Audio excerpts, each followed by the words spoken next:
So yesterday we have seen data driven test with data sheet.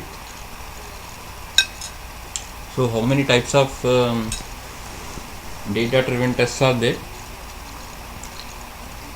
One is manual data entry, second one is import data from database, third one is data entry, import data from database. Import data from Excel sheet. Excel sheet. So we have seen all the three. First is simple, second is also simple, second is basically you import it from database and all the values will be imported like this. And Excel spreadsheet also, you store the Excel spreadsheet somewhere and import it, so all the values will be populated here. So only thing, how do you parameterize, that depends on how do you data drive the program. So you just have to replace your hard coded values with this particular line. So this is recommended, don't go for local sheet unless you want to only associate this with particular action. So this will be global and you replace this by the particular column name in your data sheet. So that will be your order number here, this one. So that's it, automatically it will be driven according to the number of rows here. So if you have 10 rows, it will automatically run the whole program 10 times, that means 10 iterations, and produce results for 10 iterations. But you want to only run for 5 times, how do you restrict this? The resources you have to give In the settings, in the settings you have to change the iteration numbers. So here in the run settings, run on all rows means it will run on all rows. So if you want to only run for one iteration like normal, you select this one. If you want to run few rows, for example from 5th row to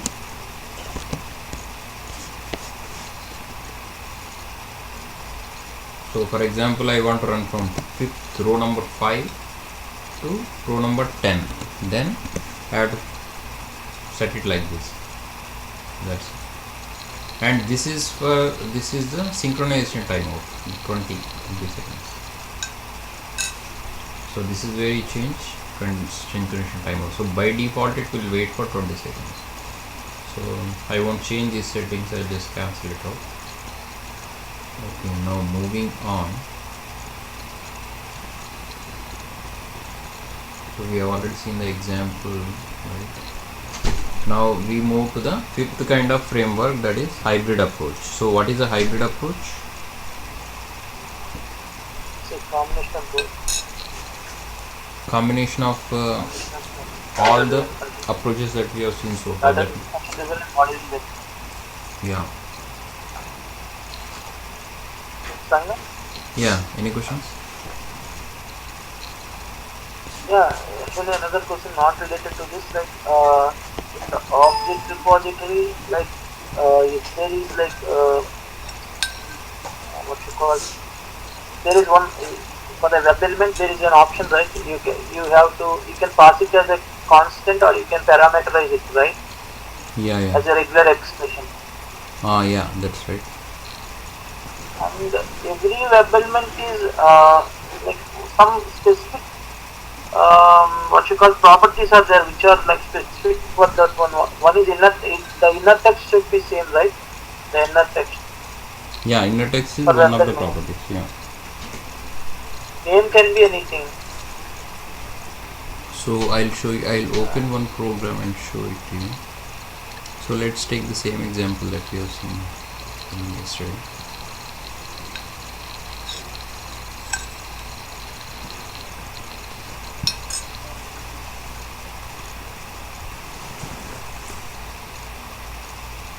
Okay, if you open the object repository here, so there are few objects, right? So here, if I want to find the object properties here, click on this and here they are. So for this, text is a property and OK is a value. So you can use text. So there is no other option here. For example, agent name.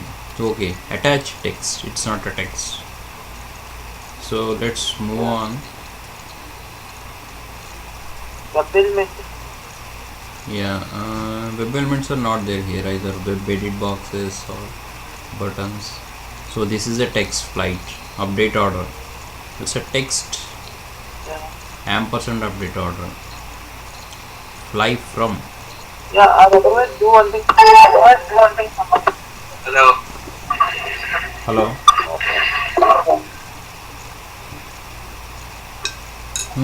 Hello Somu. Hello, Soman.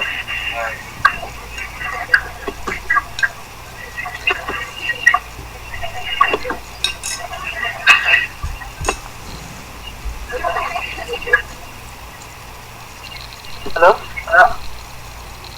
Sangam, just open it up. Yeah, go ahead. Just open any website and click on the website and click on the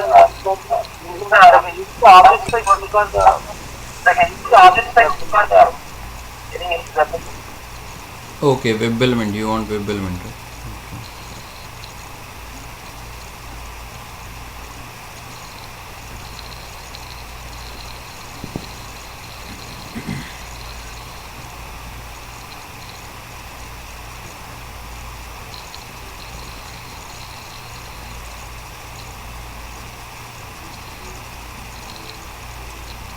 So let's open the same site or different site. System util dot run. So in which I will open, let's open www.yahoo.com.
Okay, it's opening the website. Normally the browser related testing is, it takes time in this. That's why we are using the Windows based.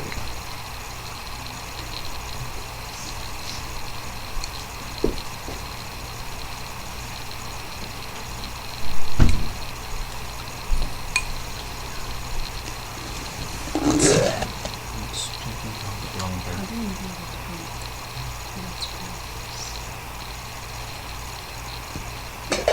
Okay. Taking too much time.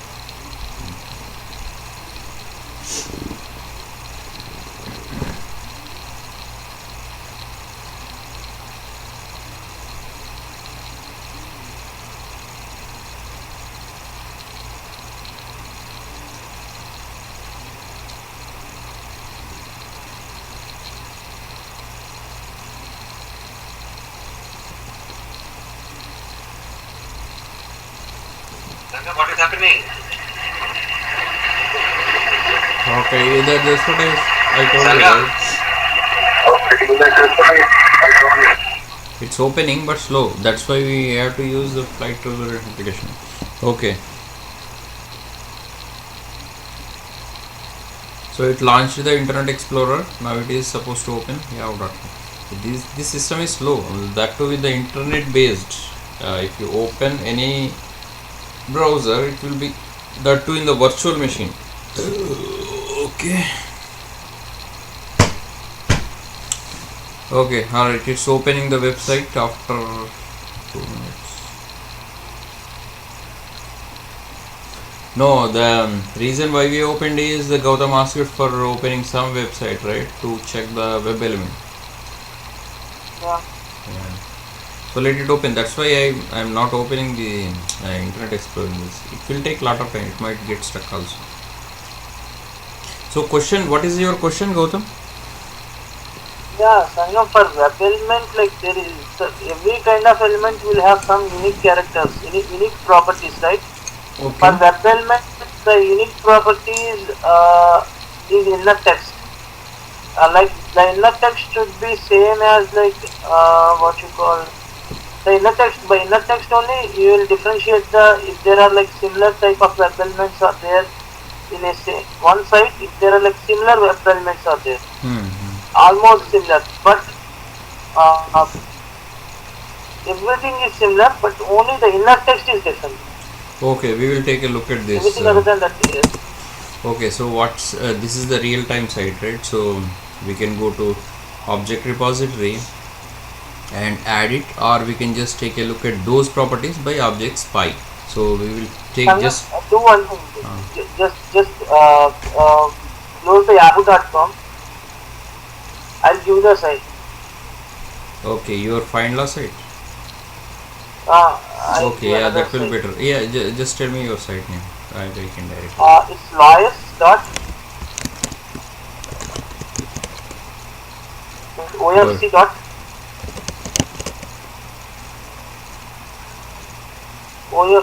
ofc. Uh-huh. Dot. That's findla.com. Findla.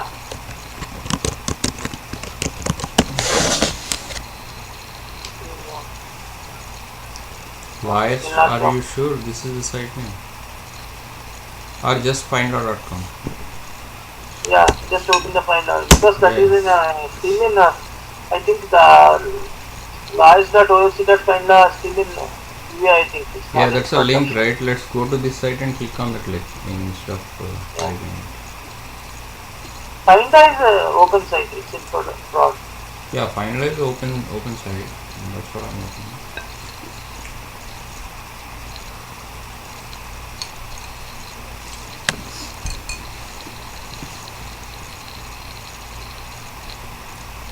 Okay, now what object you're talking about? For example, just go up. Let's use the object spy.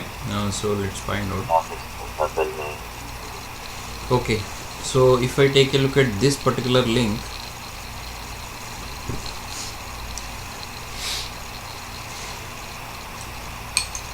Link will be easy, Sangam. Link will not be interesting. I'm just trying. Just remember, you recall what link. So in this, there is no. Which one you are saying? Which property? This one will not have that. Like link will be having inner text, but it will not be. It's not an important property for link. Okay, For so example, web element. yeah, which page you are talking about? Let's wait. Okay, which page? Tell recall. Where what link you want me to Okay, click? just Because I don't know, right? yeah, just go up, Sangam. Uh-huh. Um, here there is something similar like what you call just go little down. I'll show you. Can you take control? I'll make you presenter so Yeah. that you can navigate, right? Okay. So okay, you have the control, Gautam. Go ahead.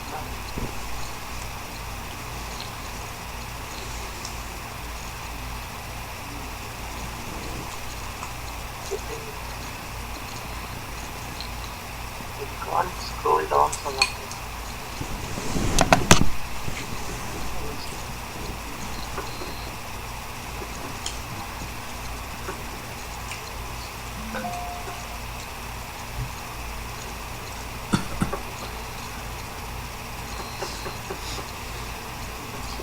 Not scrolling down time. I don't know that's the problem.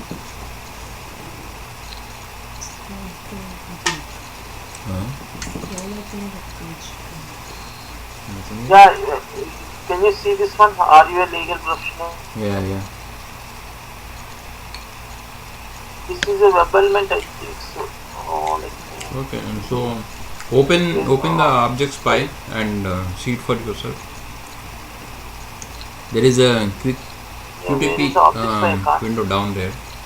Open the object spy and find out what. Okay, it's already there. Just put the hand icon. Click on the hand icon. Now hover over your link. Okay, that's a web element, right? Yeah. Yeah. Yeah, there is inner text. Yeah, that's one.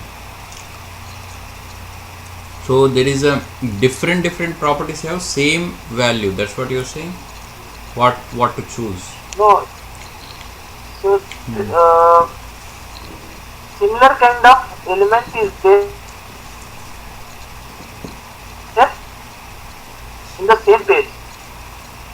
Okay. Similar kind of I element mean is there in the- same page. That means there are two objects with the same property values, right?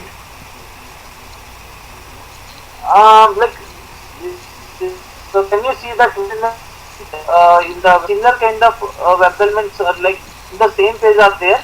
So the QTP is confusing between that element and the above element. Right. Like That's what are I'm you saying. this kind of Okay, Gautam. so there is sometimes the interface will be different.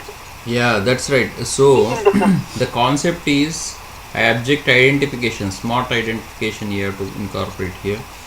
If there are two But or we more, don't want to keep yeah, listen. The concept is, if I understood your question, if there are two or more objects with the similar property value combinations in the same page, then if you in your program, if you want to click or do some operation on one of those objects, at the time of execution QTP gets confused to which object you are referring to. Which object is that, the first object or the second object or the third object, because all these three objects have the same property values. You understood? Right.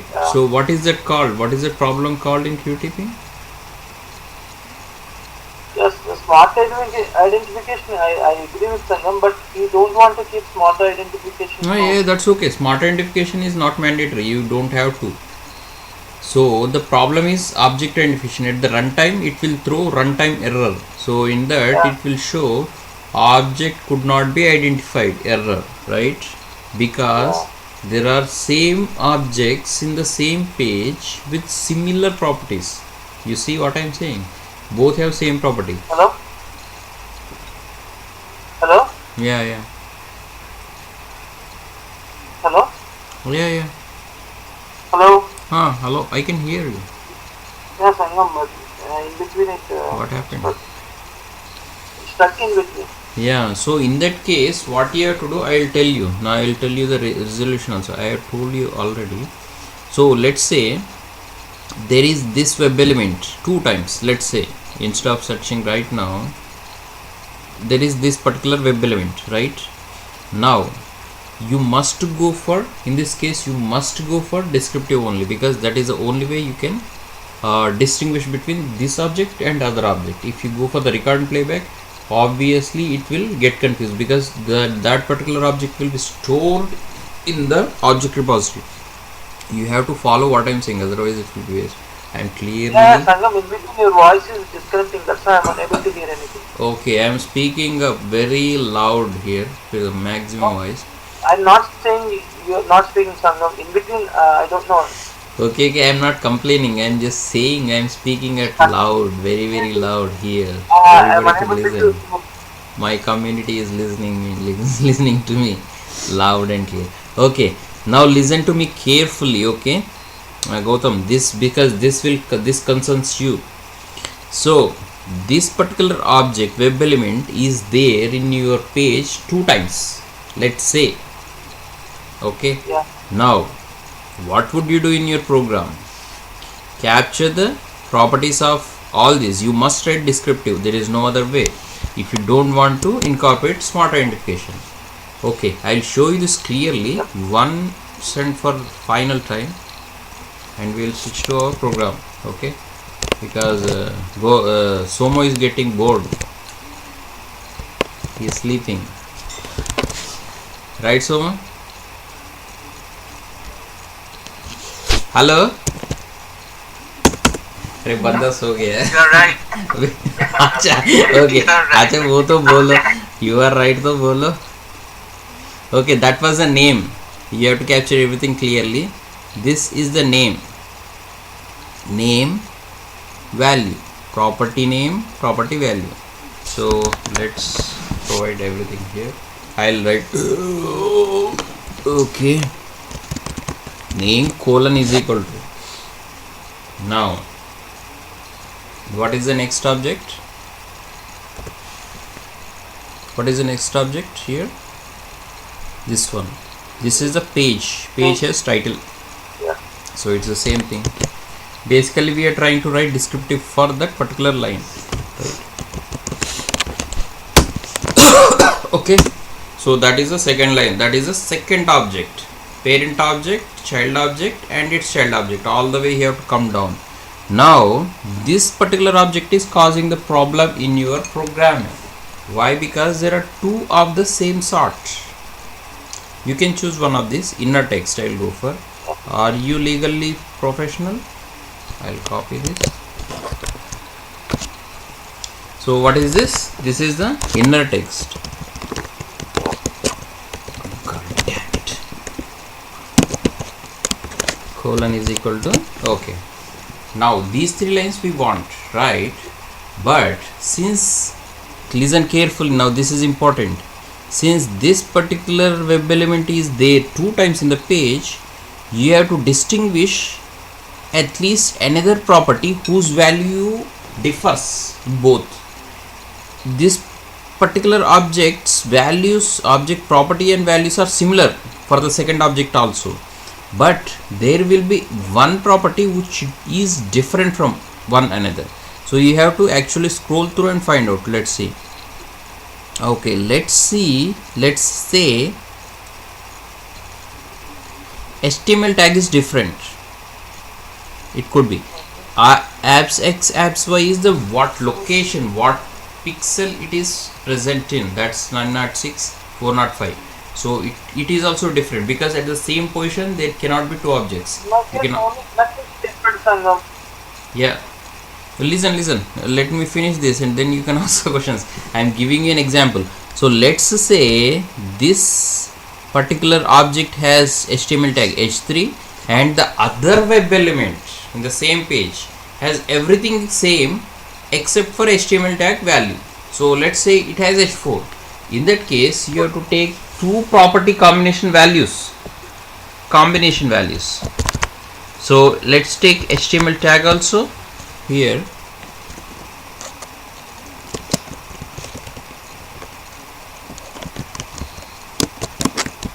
God damn it.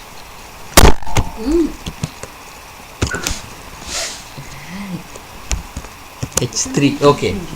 So in this case, what you have seen, instead of taking one property value, we have taken two property combinations. See, the combination is unique. The inner text and HTML tag. This combination is unique. It's always unique. Even though this particular object is there in another place in the page, that particular value, this particular combination doesn't apply to this. So when you give this combination and when you execute, it won't get confused. Qt will not get confused anymore. It will directly click on that. You see what I'm saying? So that's what happens. So that is the resolution. Yeah, So you can go ahead and write the whole program here. So how do you write program? You know, right? Browser. So the whole thing. Browser colon. Yeah, so exactly. So if you understand this clearly, then you have the solution automatically. That's the solution. That is the solution. You don't get confused every time. So this is already, it's been taught numerous times. Page colon is equal to. So instead of doing this, you can also put with. Okay, that's a different concept. Okay. It's not useful in that case. Yeah, that's okay. I mean, if you're getting a first understand this. Let's otherwise you will get confused. Okay, then what is the other one? Web element, right? So that's, yeah, dot. So here you come, okay, delete. So how do you give these combinations? Normally we have only given one property value so far. So here you just separate it by comma, and that's it. Now whatever you want to do with it, do here, dot click or whatever. Now this is the approach you have to follow in that case.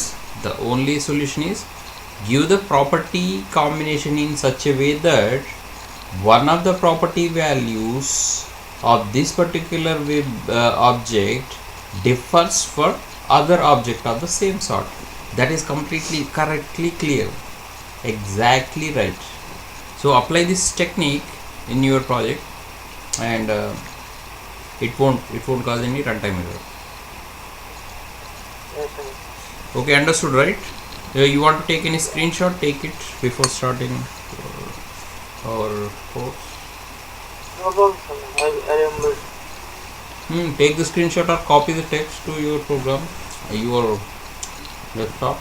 No, I know this, someone, like, there is only the thing, I just want to know, like, which properties differ. Generally, inner text only differs. That's okay. This is just an example. You can apply it to. I don't have to take Yeah. same example, right? If you want to find the same web element, it will take 2 hours.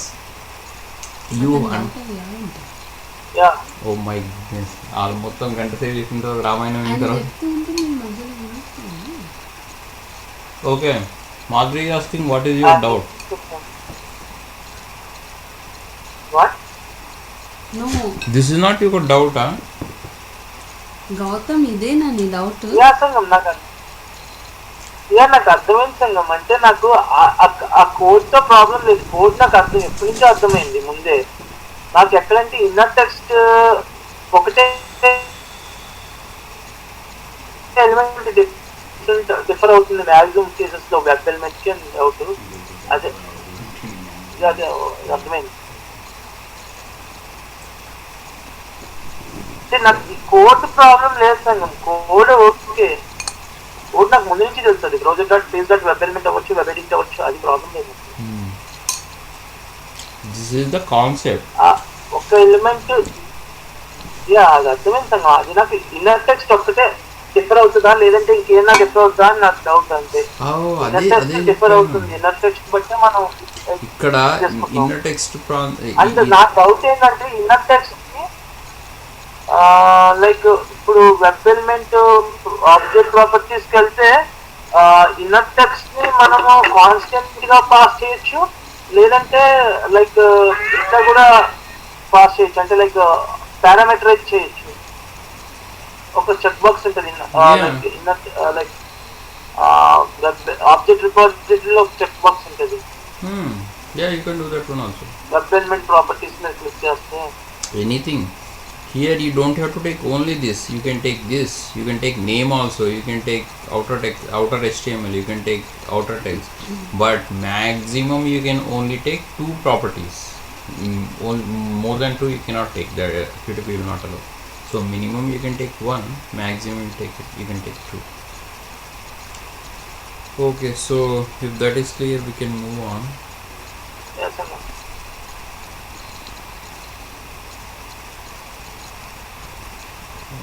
Let me go ahead and close this.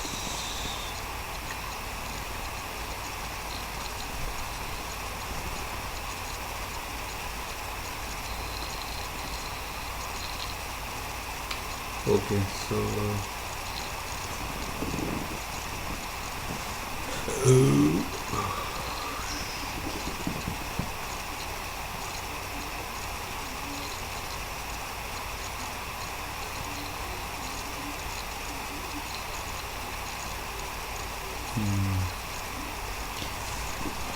so far we have seen 4 approaches: recurrent playback, keyword driven, action driven, data driven.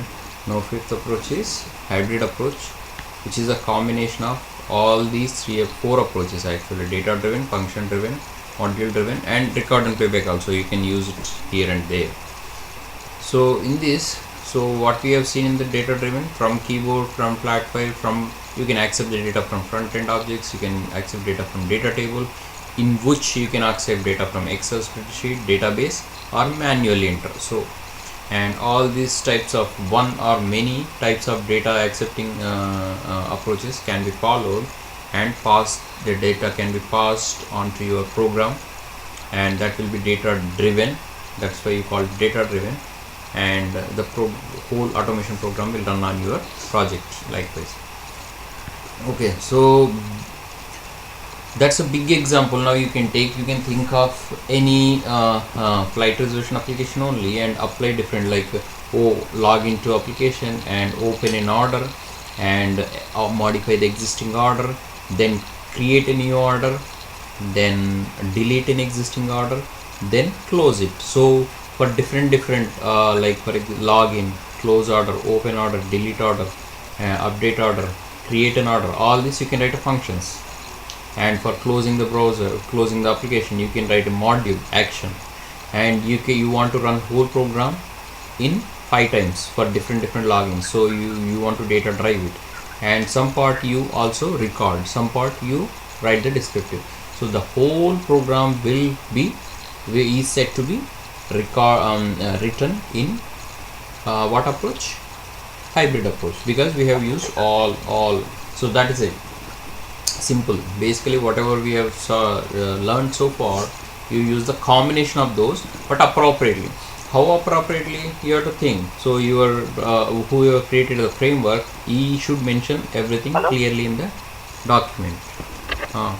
Hello. Yes, it's got the Okay, so basically in your project your test lead will be there, right? Automation program, automation lead, he will define the framework, automation framework, in which he will define what to create as a function, what to create as a module, when to use data driven testing, what the test data will look like, what is the format, everything. So accordingly you just simply follow it. So that is combination, that is called the hybrid approach, total combination. Okay, now we will see how to synchronization between how to do the synchronization between tool and the project. For example, what happens, sometimes the project is slow but QTP is very fast. QTP normally waits for whatever the timeout period you have mentioned in the settings. So like 20 seconds, default 20 seconds. So how do you mention that? Here, come to settings,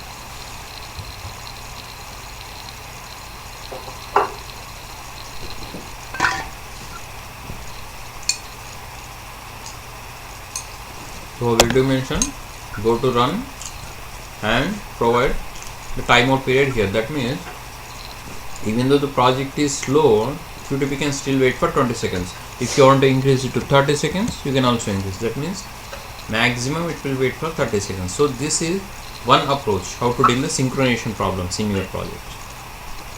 But there are a lot more. Let us take a look at those. So this is normally used to avoid the time delays related errors.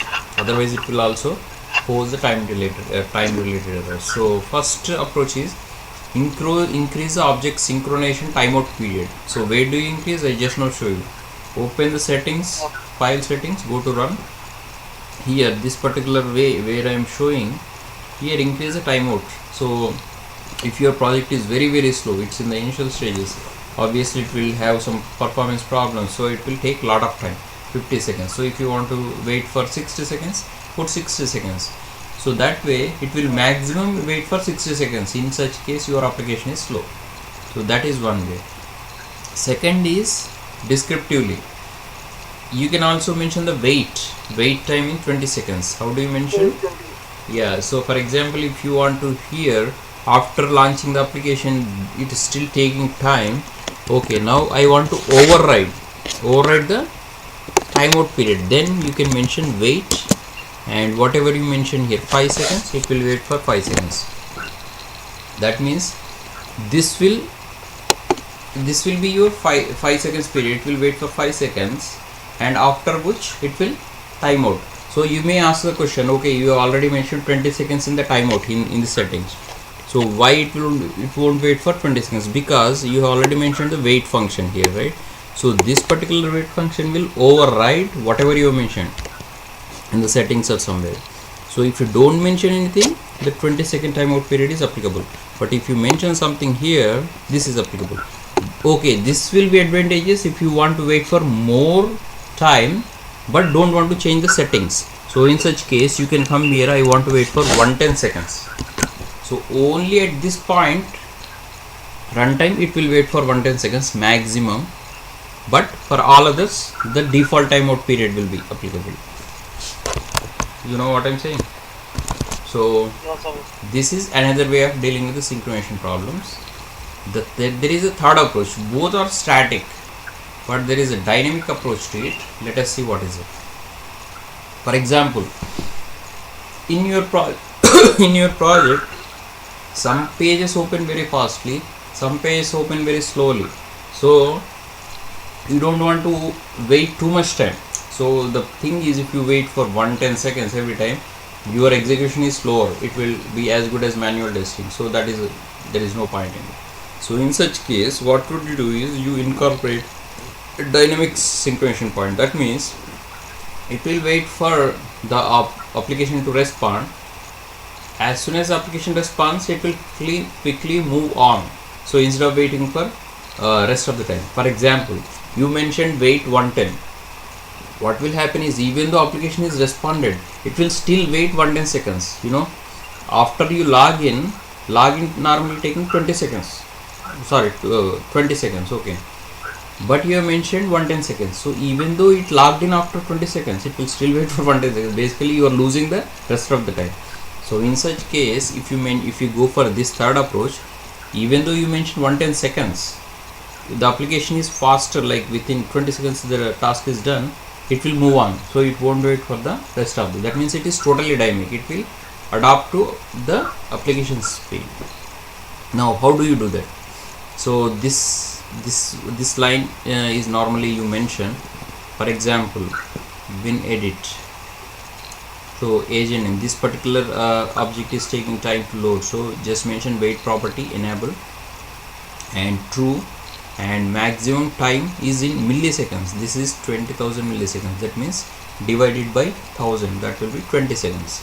Or you can also add synchronization point just like step generator. So it will do the same thing. It will generate the line for you, dot wait property. So let us take a look at that.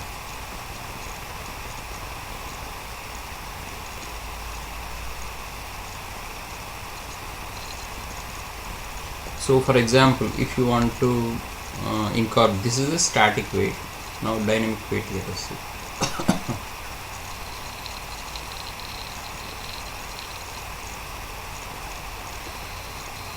Okay.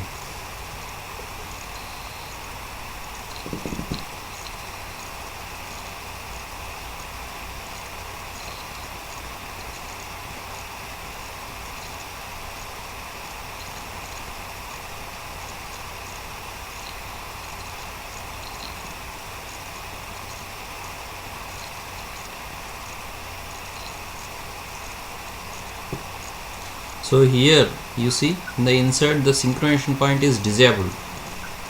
Yes, So sir. normally what you have to do, I think you have to be in the recording mode in order to incorporate. Let us see. Alright, so insert. So in order to incorporate synchronization point, you have to be in the recording mode. So I am in the recording mode. Now insert. Now where do you want to insert recording mode? So for example, let's say this is our application. I don't open the application. Let's say Notepad or something. Now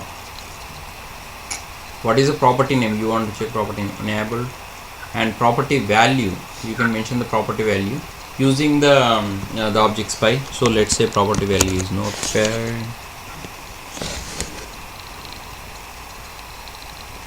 Okay, property value is Notepad, for example, let's say. And timeout, this is where you insert the maximum time. So let's take 20,000 milliseconds, that is 20 seconds. So automatically it inserted this. Now you can stop the recording, right? So see, let's say this is your object, browser.page.web element, whatever. Now wait property is enabled and its property name, and how much time you want to wait, 20,000 milliseconds. So maximum it will wait, or minimum it can also adapt to the application speed. So this is what you do. Third approach, dynamic approach. Okay.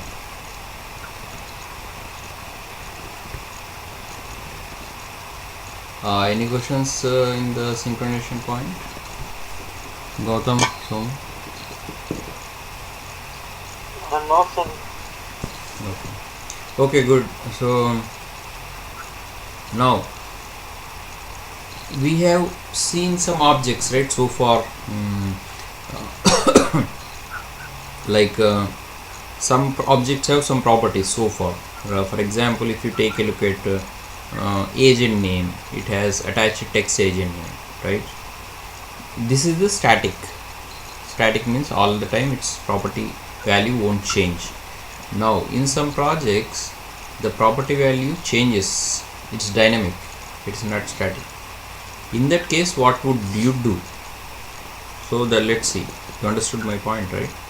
Dynamic objects, so far we have dealt with the static objects, that means their properties are constant. Now there will be some objects whose property values change every time you load.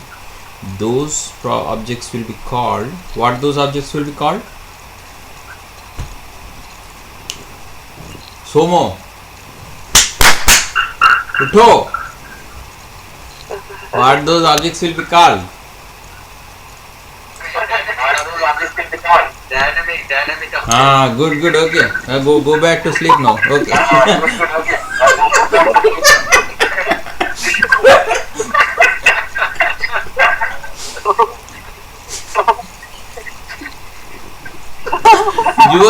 You are listening better than Gautam. So you responded quickly. Okay, good.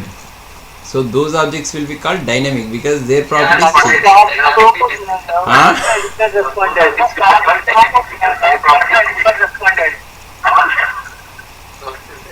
Okay. What did the person say? He's asking you, why should I ask you? Oh no, anybody can answer. He does not answer. Okay, anyway. So now how do you deal with those kind of objects? That is our problem. Okay, now I will show you theoretically and show it in the QTP by means of an example. Now if you see, this is the, what is this window called? Object repository window, right? Yeah. That means you have captured all your objects here. This is object repository window. Now this particular object value is changing every time. That means this particular object is called dynamic.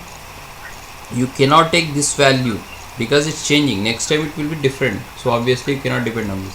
So if you see right side, there is an icon symbol here. See, there is a two angular brackets. Inside there is a hash sign. Click on that one. Yeah. So when you click on that, it will open a dialog something like this. Yeah, this So- is the thing I'm saying, Sangam. This you can pass it as a regular expression. Right, yeah, that's what I'm saying. You already know, but Somo doesn't know, right? So let's go on. You can ask questions later. So for static objects, it will be constant. Value is constant. So if you want to make it use a regular expression, check this box. Or if you want to parameterize this, you can also do this from here, from global sheet. What we have done so far, right? So this is what you do here. So when you select regular expression, so you must know what are the regular expression. Anybody knows? Anybody understand this regular expression? These are the few regular expressions. For example, if there is a single digit number, if you want, if you are expecting a single digit, you can just put this 0 to 9. This will be regular expression for a single digit. If you are expecting either no digit or one digit or more digits, like this example is given like this, you have to use this regular expression 0, 9 star. If you are expecting one or more digits, at least one, then plus sign. No digit or one digit, then question mark. Okay, that's for the numbers. Now for the alphabets, A to Z, small a to Z, any single alphabet, A, B, C, Z, anything, only single, capital A to Z, any single capital alphabet. What if you have like some name, Sangam? So what is the regular expression for Sangam? This is the one, because no one alphabet, no alphabet or more alphabets, any number of alphabets. Example, Kumar. So for Kumar, this is the regular expression. For Kumar, Somo, Sangam, Gautam, whatever, you have only single regular expression. Okay, but all should be small case. And if you have combo, alphanumeric, the regular expression will be 0 to 9, A to Z, any single numeric, only single. You have two occurrence of alphabets, only two. For example, A, B, B, C, C, A. Then A to Z, flower brackets 2. If you have n occurrences of some alphabets, this will be replaced by n. N is any integer. Same thing here. If you have range of alphabets, that means no alphabets to 4 alphabets, in between any 1, 2, 3, 4. Then you mention the range here 0 to 4. That means it may have nothing to up to 4 objects, 4 alphabets. So this will be your regular expression. If you want something to start with fixedly, that means my name starts with S, then you must incorporate the caret sign. Ending with M, you must incorporate dollar sign. So these are some of the regular expressions. So the difficult regular expression will be like this, date format. So in most of these programming, they will use this. For example, if a particular date is in the MMDDYY format, MDY, then how do you check? So you just check by this regular expression. For example, this and decimal number. So I'll forward you all this later, you can practice. And normally image file name should contain .jpg. So for that validations, you incorporate this image check regular expression. IP address normally contain like 49.23. blah blah blah blah blah, right? So for that you can incorporate. And so phone number, for example, in your test script, your validation says okay, verify that the entered phone number is in the same format. So normally US phone numbers will be in this format, right? 250 555 4542, and followed by hyphens or whatever you can put, or brackets. So if you put on incorporate all those checks, then your regular expression will be complex. Postal code. Yeah. So much. Yeah, I can hear you. Go. Up slash D, backslash D. What is that? Yeah. Code number. Yeah. No, speak up. I can't hear you. Backslash D for the phone number 229 backslash D. Yeah, I will explain this. No, I was just going through. Okay, I'll explain this. Listen. Okay. Now, this caret sign means starting with, beginning must be 2 to 9. That means US phone numbers start with either first digit will be either 2, 3, 4, 5, 6 or 9, right? Not more than that. You cannot start with 1 or 0. So my first condition I am checking the phone number, it should be starting with either 2, 3, 4, 5, 6, 7, 8, 9. So that's why I mentioned the range 2 to 9. It should be in the beginning. This will take care of it. Beginning means caret sign. Now this particular only selected thing says the phone number must start with 2 to 9 range only. That's it. Now that's a validation. Backslash D means any number, right? I have already told you. I will go back. What is the regular expression? What is the meaning of backslash D? Backslash D means any single digit. So let's come back. So here this is the any single digit, okay, but 2 occurrences. Why 2 occurrences? I have already checked the first digit, right? First digit should be 2 to 9. Any number from 2 to 9, 3, 4, 5. Any US number you take, it should start either, it will not start with a 1 or 0. So it's 250. Now I have to make a check for next 2 digits. These 2 digits are any 2 digits. So the regular expression for this one is backslash D flower bracket 2. 2 occurrences of a single digit. Over. Now followed by hyphen. Here some people also use dot, some people use bracket. If you want to use those, all incorporate all those, the regular expression will be complex. So for example, you have to mention slash pipe. There is a pipe sign on the keyboard in your computer. Use pipe or any other symbol, dot, pipe. So that means or, either this symbol or another symbol. You can use any other symbol, so it will also check that. Followed by any 3 digits. What is the regular expression for that one? Backslash d 3, then hyphen, then hyphen. Now followed by any 4 digits, any 4, literally any 4. So that is backslash d 4. That the last 4 digits is the end of the phone number. How do you represent that? Dollar sign. So that's how you explain the whole regular expression for the phone number. Similarly, is this clear, Soma? Any doubts here?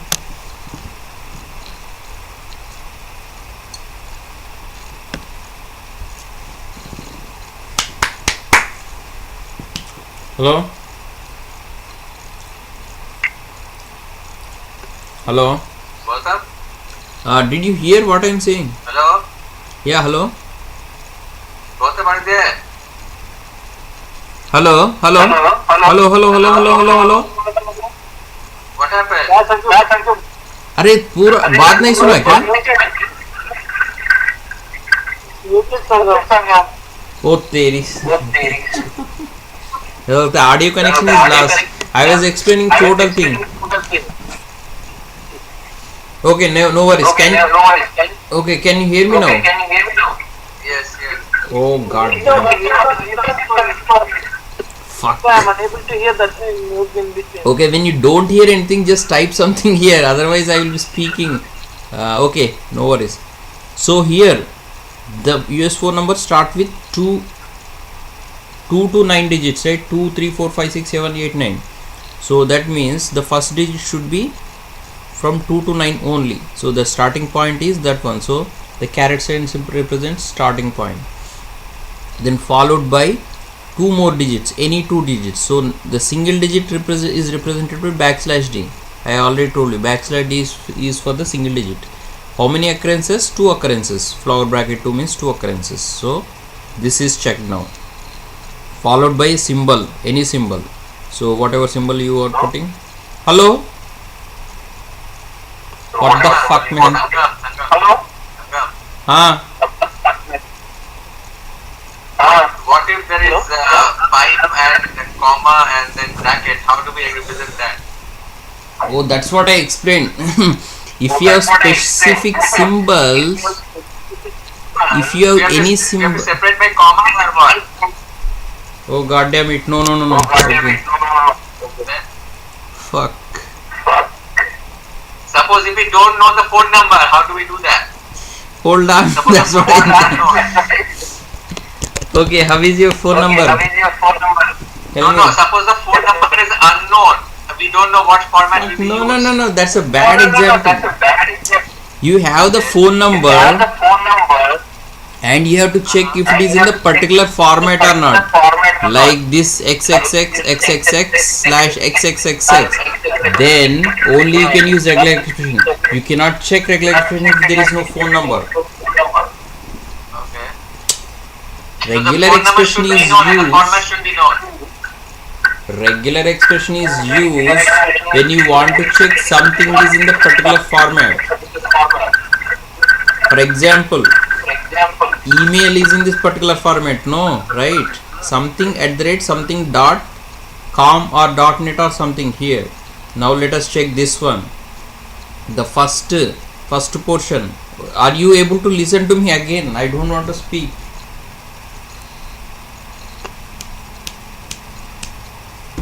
Yeah. Yeah? Somo, yeah? Somo? अरे सोमो क्या हुआ रे तेरे को? सोमो? I can hear you. Okay, then why don't you speak? I don't want to fucking speak unnecessarily. Okay. Here I am clearly listen. I am going to explain about the email ID. If you don't have any email ID, go and sign up for a Gmail ID, then come back. If you don't have any email ID, then you cannot check, there is no email ID. This particular regular expression is used for checking any email ID that is in the particular format or not. If is it a valid format in the as a matter of fact. Okay, you have some email, right? For example, email looks like this, s@s.com. Is it a valid email ID? Yes. Now one more example, s_s.com. Is it a valid email ID? Answer. Sangam, the screen is stuck, I think so. That's why it's not going up and down. Like, Hey, only thing we can see is that netshiftmedia.com. Partnership, bloody. Okay, that's what I'm saying. This is. Can you see this? Yeah, that is the. You are saying the other email ID, right? Okay. Okay, can you see this now? Yeah. Okay, then why don't you speak? After I speak, explain करने के बाद पूरा बोलते हैं. You are saying the difference of not Netshift media. You are saying yes at the rate of something, right? What you are saying here? Info at Netshift. Can you see this clearly? Yeah, I can see that one. Then Sangam, what are you saying? but I don't understand. I am confused. You are saying something else. Oh You are god saying damn it's it, a valid I email was ID saying or the not? example. Array. Here, listen to my question carefully. I am speaking French. Here, the email is like info at netshift blah blah blah.com. That is a valid email ID or not? Say yes or no. Yeah. Okay. Now one more example. s_s.com. Is it a valid email ID? Hello? God damn. Hello? artist in class, no? God, why don't Hello, you listen? Sangam, I can't hear you. Hello, can you hear me? Hello, Hello? hello. Bloody fuck. Hello? Hello. Logo? మాట్లాడు. Yeah Gautam వినిపిస్తుందా? అసలు మధ్యలో పూర్తిగా నీ దగ్గర internet problem ఉందా నీ దగ్గర? Voice Okay, so can you hear me now? మా బాగానే ఉంది ఇంటర్నెట్ అంటే Okay. మధ్యలో మీకు పూర్తిగా yeah Okay, then clearly it's clear from my side. I think internet is not good at your side. Okay, this fucking. Okay, so this is a email ID. This is a valid email ID, right? What I'm saying is something like if you put s_s.com, that's not a valid email ID because there is no @ sign. Email ID should contain @ sign, then dot, then followed by an extension com.net or info or whatever. That is a valid email ID. Now purpose of using regular expression is to check a given email ID is a valid or not. It's in the proper fucking format or not. Okay, now first 4 here, this before @ sign there can be any number of alphanumeric digits, right? How do you represent? Starting position 0 to 9, A to Z, capital A to Z, any number of occurrences. This whole things will take care of it. Followed by, then you can put any symbols, blah blah blah, right? You can also use underscores in your name, Sangam _ Yadagiri, whatever. So all those also can be used. Whatever the special characters are there, you can use all these. So this will take care of it, including star. Then followed by @ one by one. Then followed by the domain name. Domain can name just generalize the whole thing. What is a domain name? Domain name is a combination of alphanumeric characters, right? So that will be represented by 0 to 9, A to Z, A to Z. That means any number of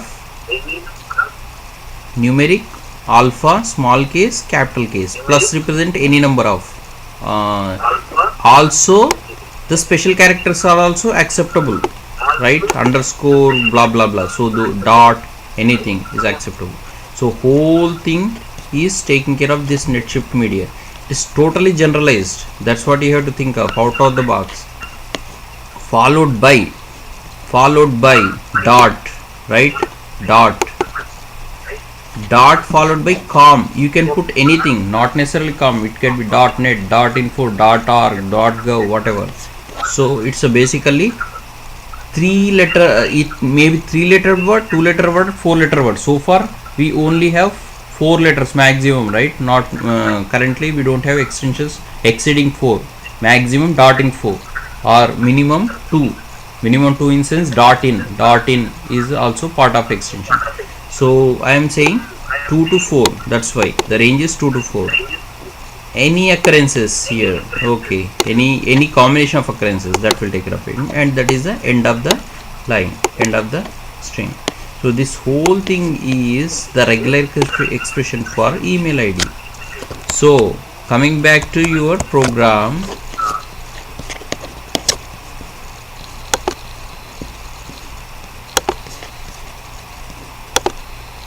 okay, coming back to this program, okay, where is your that here? If I go to object repository,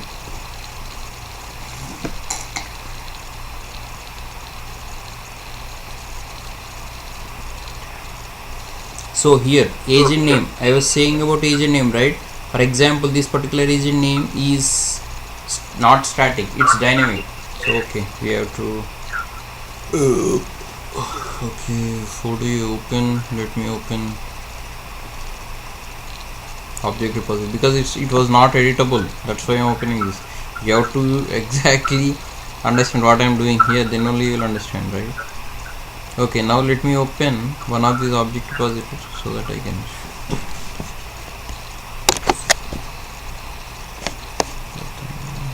okay, I am clicking this button to edit this. See, now it is editable. Okay.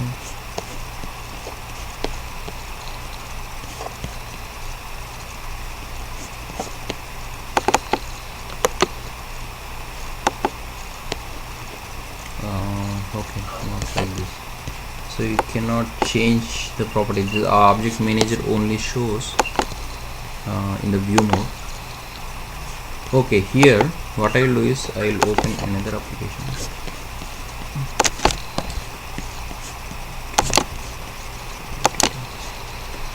Okay, now we will play with this agent name. So what I am going to do is I am simply going to add this to the object repository. So open the object repository, click on add and click on this agent name. That is an example. Now agent name is here. It is not editable. Let me open a new page. This is another problem. Sometimes the object repository will not be editable, right? Yeah, because you have, it's a shared object repository, right? So it is shared means you cannot edit it because others may be using. If you make changes, then others lose this data. Okay, so that's a good thing. So now you add this. Okay, now this is a local object repository. You can do whatever you want. Come to agent name. Here, click on this button. So here you are saying agent name is any alphanumeric characters or special characters. So it's not a, it's a regular expression. You have to replace this by regular expression. So here I have to mention the regular expression. How do you mention it? A to Z, 0 to 9, capital A to Z. So it's basically if you were just expecting and followed by any special character. How do you mention the special character? Colon. What are the special characters added? Dot or this one, comma. Okay, let's say this. So now let's say this is the regular expression. It may not be correctly right. So now see, automatically it replaces the whole thing by this regular expression. So it doesn't, now your program will run irrespective of this value at runtime. At runtime it says attached text is username instead of agent name. Still it will work because this particular regular expression is always true for the any combination of alphanumeric characters. So username is nothing but a alphanumeric characters, combination of alphanumeric. So whatever the name is, whatever the value is, it will still work. So that is the whole concept of using regular expression. Okay. Now going back. So here I will forward you this later. You can go through this regular expressions. Now coming to object identification. So we have already talked about this, right? If there are two different objects in your page, but with the same two with same objects with a similar property, then if you are doing operation on one object, then at the time of execution QTP gets confused because it finds two objects of the similar nature. So in that case, what do? You have to take care of the object identification. So in the tools there is a feature called object identification. So click on that one. Then you have to mention the assistive property. So the assistive property will take care of it, which will differ from one object to other. I will show you. So this is kind of smart identification. If you don't want to use this, I have already told you, right? Use the secondary property in your descriptive programming. That is one way. So I'll just quickly show you the object identification. So here, okay, I will go back to just one, just a few. Okay. So what would you do here? You simply go to tools and go to object identification, and here this is a mandatory property, program ID. So in the assistive property you have to mention some assistive property. For example, your assistive property is some kind of ID or some kind of text which differs from one object to another. So simply add that one. So this becomes your assistive property. So this particular property value is different for both of these objects. So in such a way that you have to choose and then click on OK. So this is the mandatory property. This is the assistive property. Can be assistive property. And that's what I told you, right? Assistive property you have to choose in such a way that for this text the value differs for your object 1 to object 2. There are many properties right here. For example, window ID is unique for every object. Okay, window ID. So if I choose window ID as assistive property, QTP won't get confused because it is always unique. For this object, window ID is 1. For another object, window ID is 2 because it's unique always. So that's how you have to make it work. Okay. Or I have already told you other example. You have to write this example itself. You can mention two property value combinations like this. In this case, here you think of this as assistive property whose property value is different, unique all the time. So those are the two methods you can follow if you encounter any object identification problems. So that is the object identification. So same thing here. Windows ID is unique, so you can use this as assistive property. For example, in your web application you have some other ID, so use it. So then descriptive programming we have already been using, so I'll just quickly go through it. Automation program, what are the advantages of descriptive programming? So in descriptive, automation program does not depend on the object repository or step generator or built-in checkpoints. 3. Step generator is also kind of record and playback. Built-in checkpoints also kind of record and playback approach. So all these three will not be there in the descriptive: object repository, step generator, and built-in checkpoints. So automation program depends on objects property name and their values. How? So this is the syntax set: class name of the parent object. This is the whole syntax of your one line object descriptive. Parent object, property name colon is equal to value dot child object, property name 1 dot colon is equal to value 1. If you want to use secondary, this is how you separate by comma, property name colon is equal to value 2 dot methods and arguments. So here what we are doing, we are just mentioning property names and their values. there are no object repository associated here. So how do you capture these values? Use the object_spy to identify, capture property object properties and values of parents and children. So the main advantage of this one is since it doesn't depend on object repository, the execution is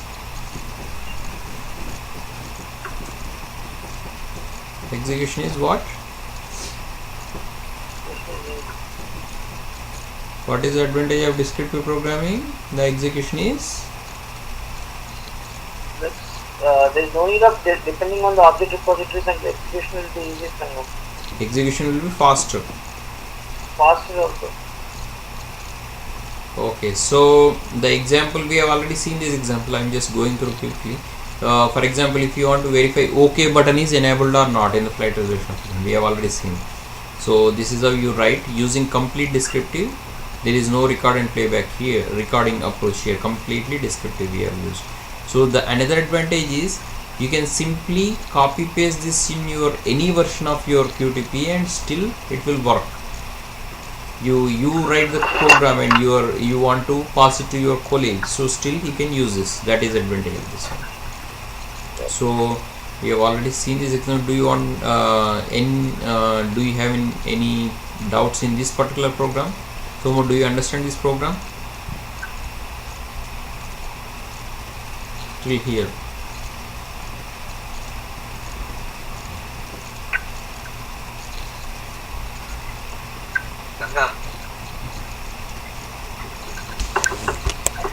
So do you understand this program?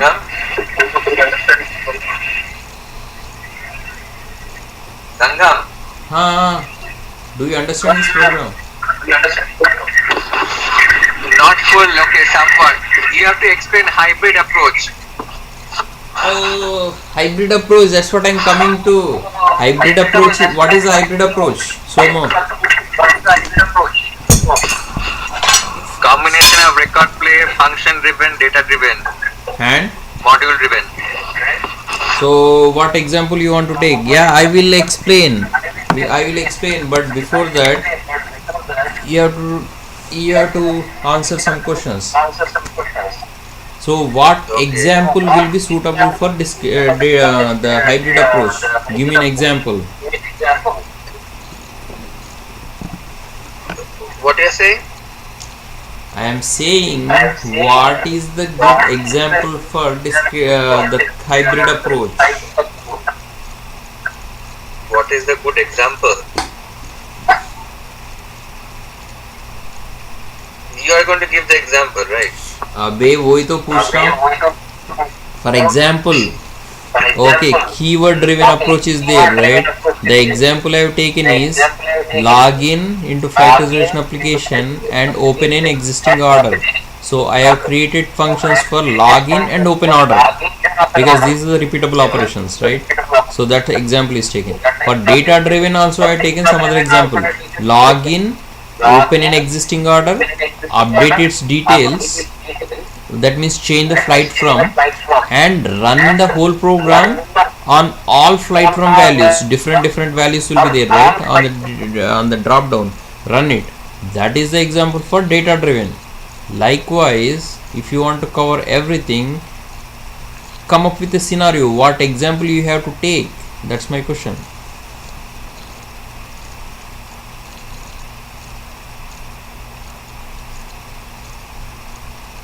Since you are manual testing, right? You are into manual testing, so you have to come up with a scenario.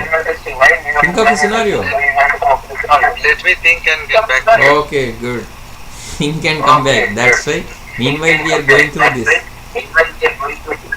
Okay. What is this? What I am explaining here right now? Why you are always asking about something else? When I am explaining something important, you are asking about the hybrid approach. When I am explaining about the descriptive approach, then when I am explaining hybrid approach, you ask about this. Whatever I am saying, I am following a certain curriculum, I mean syllabus. I have to complete this one. So that is designed in such a way that it goes step by step. You don't jump. No. If I jump, you don't understand simply. You mentioned hybrid approach. I wanted to ask you for an example. So I have already told in the beginning of this hybrid approach class. is over, right? What? What? You're not there. You're Example, late. he did not cover, right? Hybrid approach example. He did not Yeah, cover. yeah. It is not covered. I will cover. Don't worry. Don't worry. Okay. I will cover. I will cover only when the time comes. If I say something advanced here, right? Do you want me to say right now? Hybrid approach. Not It will take whole day, man. You have to start in the beginning of the class, then it will take whole class for the hybrid approach because it's a big example. So meanwhile, what I have covered today. Can you recall whatever I have covered today? What concepts I have covered?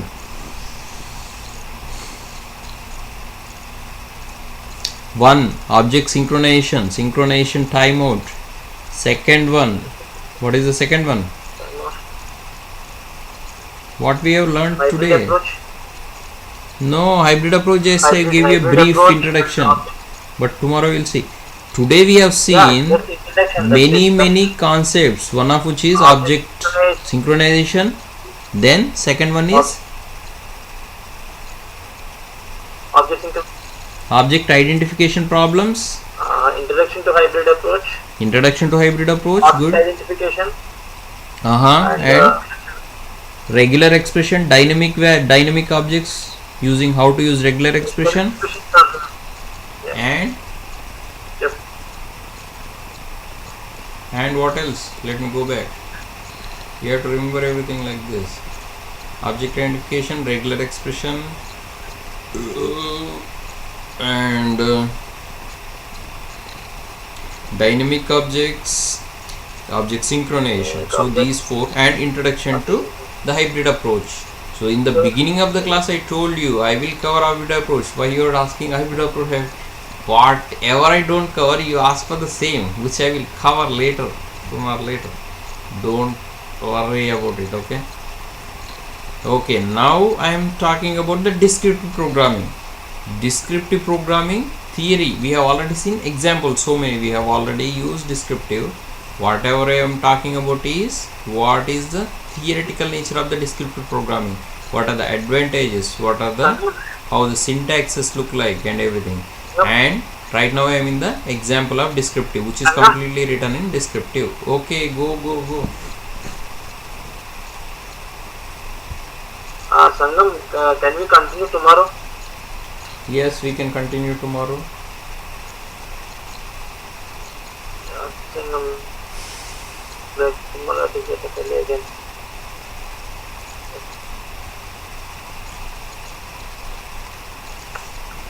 I'm muted. Okay, Sangam. Part of color.